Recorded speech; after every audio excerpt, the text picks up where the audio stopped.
আমরা সবার আগে বলেছিলাম আমাদের এমপি মন্ত্রী কেউ হলে সরকারি প্লট নিবে না, বিনা ট্যাক্সের গাড়ি আমরা চড়ব না।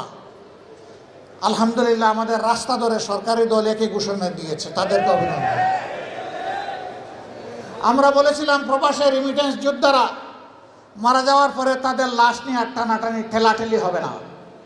আমরা সম্মানের সাথে রাষ্ট্রীয় দায়িত্ব এবং খরচে আমাদের ঘাড়ের উপর তাদের পবিত্র লাশ বাংলাদেশে নিয়ে আসব। বর্তমান সরকার একই ঘোষণা দিয়েছে, তাদেরকে অভিনন্দন। আমরা সরকারকে বলবো, মানুষের সবচেয়ে বড় অধিকার ভোটের অধিকার, এটা হরণ করা হয়েছে, আগামীতে এটা যেন হরণ করা না হয়। তারা যদি এইটা হরণের পথ থেকে সরে আসেন, আমরা তাদেরকে আরেকবার অভিনন্দন জানাবো। হ্যাঁ, জনগণের ভোটে তারা যদি 100% ভোট পেয়ে নির্বাচিত হয়ে যান, তখনও তাদেরকে আমরা অভিনন্দন জানাবো। কিন্তু ইঞ্জিনিয়ারিং করে, কায়দা করে, ইলেকট্রিসিটি বন্ধ করে দিয়ে আপনাদের পাশে ঘটেছে বাসন থেকে কারেন্ট বন্ধ করে দেওয়া হয়েছে, নয় করা হয়েছে।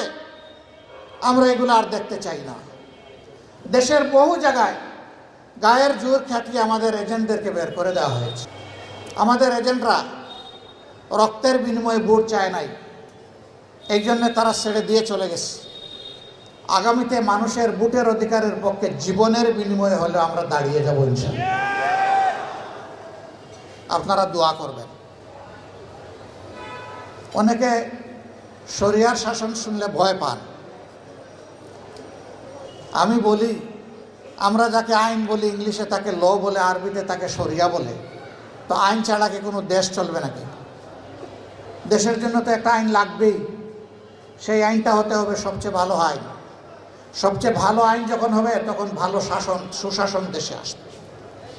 আইন মন্দ থাকলে সুশাসন কখনো আসবে না।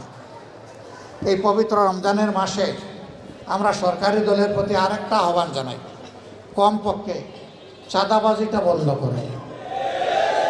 আরেকটা বড় অভিনন্দন জানাবো, কিন্তু যদি বন্ধ না করেন, আমরা জনগণকে সাথে নিয়ে প্রতিরোধ গড়ে তুলব ইনশাআল্লাহ। আমি আজকে ঘোষণা দিচ্ছি, এই 15 আসনে যারা চাঁদার জ্বালায় অতিষ্ঠ চাঁদা দিচ্ছেন, তারা দিবেন না, এখন থেকে অস্বীকার করা শুরু করেন।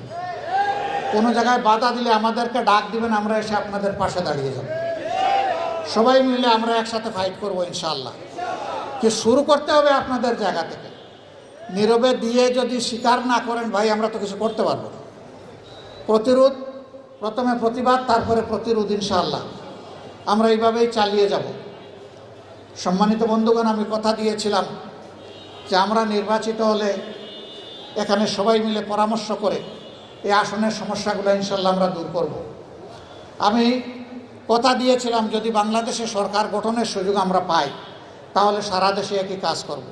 আমি কথা বলেছিলাম যে মাসে একদিন আপনাদের সরাসরি মুখোমুখি হব, আপনাদের কথা শুনবো, আপনাদের প্রশ্ন শুনবো, আপনাদের সমালোচনা শুনবো, আপনাদের পরামর্শ শুনবো।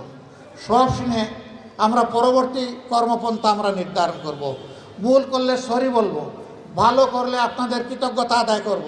ওই ভালোটা আপনারা ভোট দিয়েছিলেন বলে আমরা করতে পারছি না, নইলে আমরা পারতাম না। এটা আপনাদের হক, আপনাদের কাছে কৃতজ্ঞ থাকা আমাদের দায়িত্ব। ইনশাআল্লাহ নারী পুরুষ নির্বিশেষে এই আসনে আমরা একযুগে আসনটাকে সুন্দর, পরিচ্ছন্ন একটা মডেল আসন হিসেবে গড়ে তোলার জন্য আমরা চেষ্টা করব। আপনারা যেমন পাশে ছিলেন তেমন পাশে থাকবেন, আমাদের জন্য দোয়া করবেন। আমরা যেন অনাচার, অন্যায়, দুর্নীতির সাথে নিজেরাই জড়িয়ে না পড়ি, আমাদের একজন সমর্থকে যেন জড়িয়ে না পড়ে। আল্লাহ